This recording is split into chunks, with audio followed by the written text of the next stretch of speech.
বন্ধুরা কেমন আছেন? নিশ্চয়ই ভালো আছেন। আজ আমি একটা রান্না দেখাচ্ছি, সেটা হচ্ছে এই চিংড়ি মাছ আমি কেটে ধুয়ে নুন হলুদ মাখিয়ে রেখে দিয়েছি। 500 গ্রামস ছিল, কেটে কুটে বেছে এরকম এসছে। ওটাকে এইটা হচ্ছে একটা ব্যাপার, তরমুজের ওপরের সবুজ অংশটা ফেলে দিয়ে তার ভেতরের যে সাদা অংশটা, ওই অংশটা দিয়ে এইটা রান্না হবে। এর সাথে আমি একটা ছোট আলু ছোট ছোট করে কেটে নিয়েছি। এইবার আমি রান্না শুরু করছি। আগে এই চিংড়ি মাছটাকে আমি করে নেব, ভেজে নেব, ঠিক আছে? তারপর বাকি রান্না শুরু করছি। আমি এখন আগে চিংড়ি মাছটা ভেজে নিই।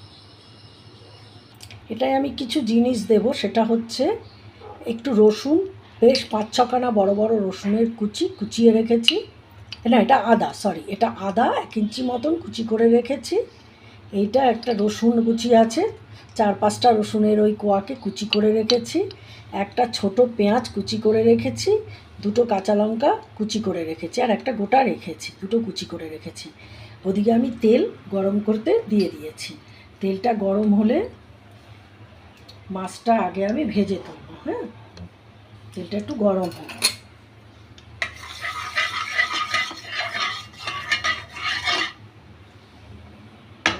খুব সুন্দর রান্নাটা, আমিও এটা নতুন শিখে করছি। তেল ভালো গরম হয়ে গেছে, এখন আমি ওই চিংড়ি মাছগুলো দিয়ে দিচ্ছি ভাজতে।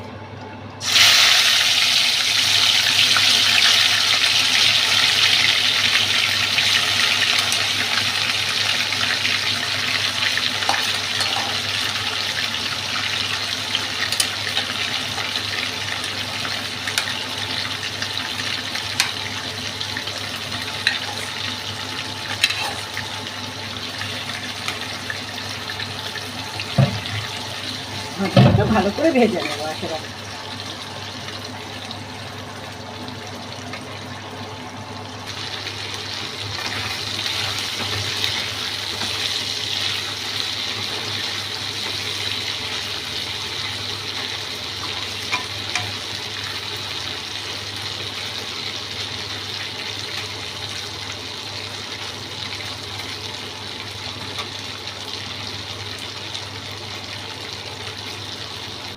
মাছ ভেজে তুলে নিয়েছি। এখন 1 ছোট চামচ জিরে দিয়ে দিলাম ফোড়নে। জিরেটা দিয়ে এই আলুটা ভাজতে দিয়ে দেবো।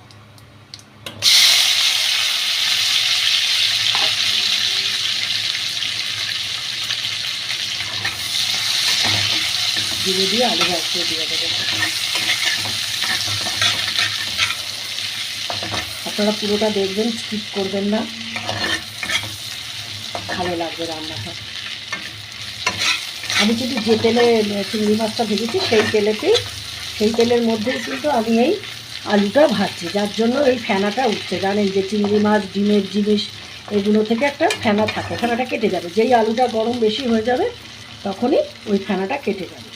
এই আলুটা ভাজতে ভাজতে এর মধ্যে আমি দিয়ে দিচ্ছি একে একে এই রসুন কুচিটা আলুটার মধ্যে। হ্যাঁ, রসুন কুচি। এইবার দিয়ে দিলাম আদা কুচি,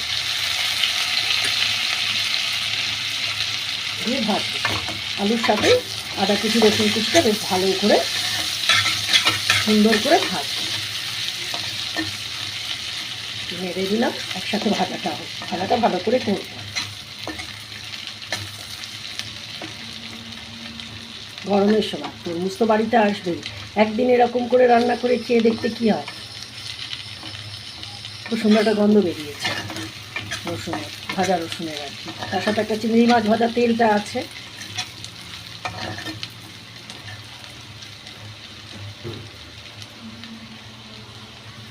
আলু যখন বেশ ভাজা হয়ে গেছে, অনেকটা ভাজা হয়ে গেছে আর কি, আলুর কালারটা যখন প্রায় এরকম হয়ে এসছে, তখন ওই পেঁয়াজটা আর লঙ্কাটা দিয়ে দিলাম।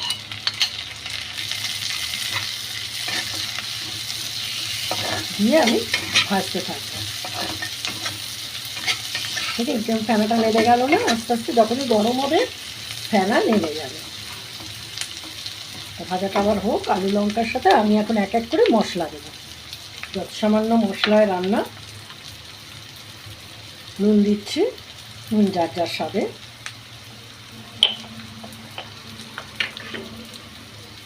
দেব হলুদ,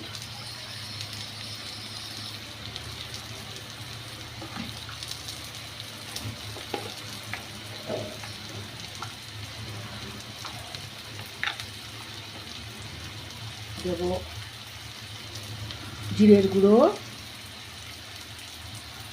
একটু বেশি দিলাম জিরের গুঁড়োটা।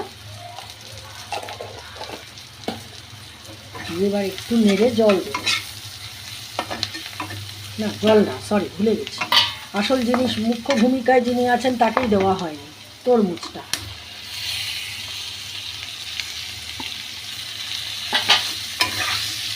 মুখ্য ভূমিকায় যিনি আছেন তাকেই ভুলে বসে আছি, কোনো মানে হয়?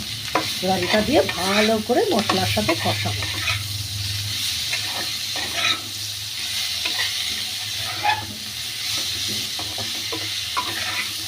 সুন্দর করে কষিয়ে, তরমুজের খোসা তো আর বেশি শক্ত থাকবে না, ও তো এমনিই নরম, চিবিয়ে খাওয়া যায়, সুতরাং ভেতরের অংশ, খোসা না, খোসার যে ভেতরে সাদা অংশটা আছে, হ্যাঁ, কি সুন্দর রঙটা হচ্ছে না?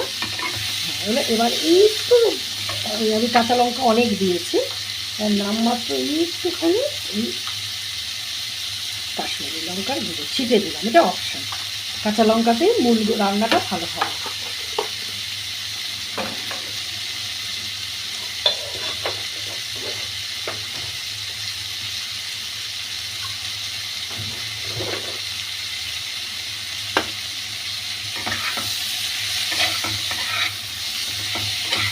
সুন্দর করে একদম কষিয়ে নিলাম, হ্যাঁ, সব কিছুর সাথে।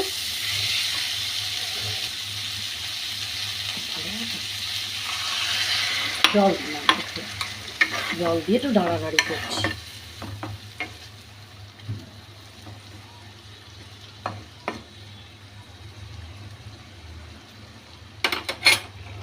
চিংড়ি মাছটা দিয়ে দিলাম।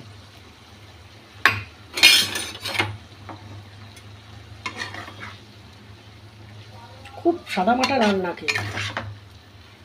খেতে একটা অন্যরকম হয় একটু টেস্টটা।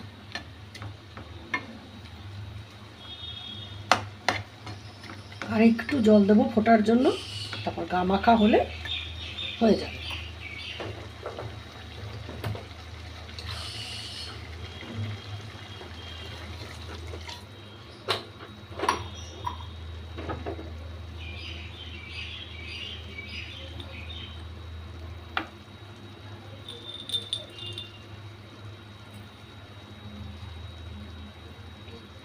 একটু মিষ্টি দিয়ে দেবো।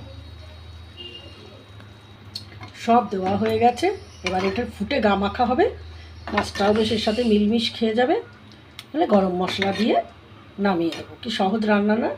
এটা বানাবেন, বানিয়ে আমায় জানাবেন কেমন হলো। এটা কিন্তু আমারও নতুন শেখা রান্না।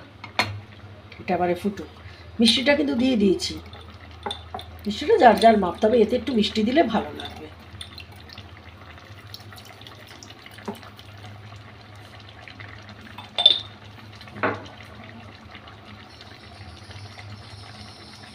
ফুটুক ভালো করে।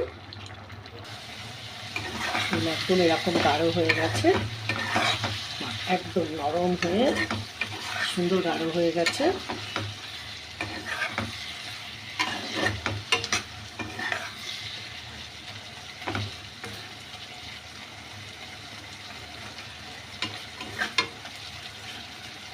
আর একটু রসটা টানবে, গ্যাসটা বন্ধ করে দেবে। এই যে পাশে যে রসটা বেরিয়েছে জল তেল মতন, এটা একটু আর টানবে, নাড়ানাড়ি করতে করতেই হয়ে যাবে। বেশ সুন্দর মাখো মাখো হয়ে গেছে, যে একদম সব গলে কি সুন্দর, এই যে সব একদম মাখো মাখো হয়ে গেছে, সুন্দর রঙটা হয়েছে, গন্ধটাও খুব ভালো বেরিয়েছে।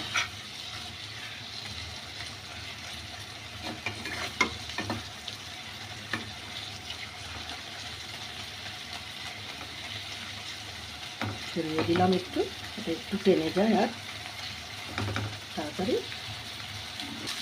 একদম এরকম হয়ে গেছে ঘন। এইবার আমি গ্যাসটা দিলাম বন্ধ করে, গ্যাস বন্ধ করে আমি এখানে দিয়ে দিচ্ছি 1 চামচ মতন ঘি। গরমে দেখুন ঘি গলে যাচ্ছে। 1 চামচ ঘি দিয়ে দিলাম, আর অল্প একটু গরম মশলা দেবো। ঘিটা দিতেই হবে,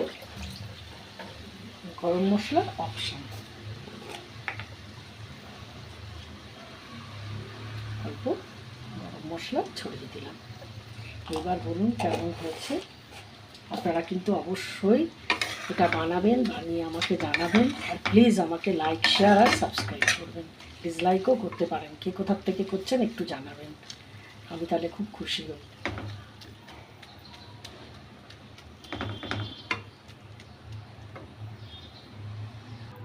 দেখুন কীরকম হলো। এই তরমুজের খোসা দিয়ে চিংড়ি মাছ দিয়ে, তরমুজের খোসা আর চিংড়ি মাছ দিয়ে, হ্যাঁ আপনারা কিন্তু অবশ্যই বানাবেন, বানিয়ে আমাকে ফিডব্যাক জানাবেন। সবাই খুব ভালো থাকবেন।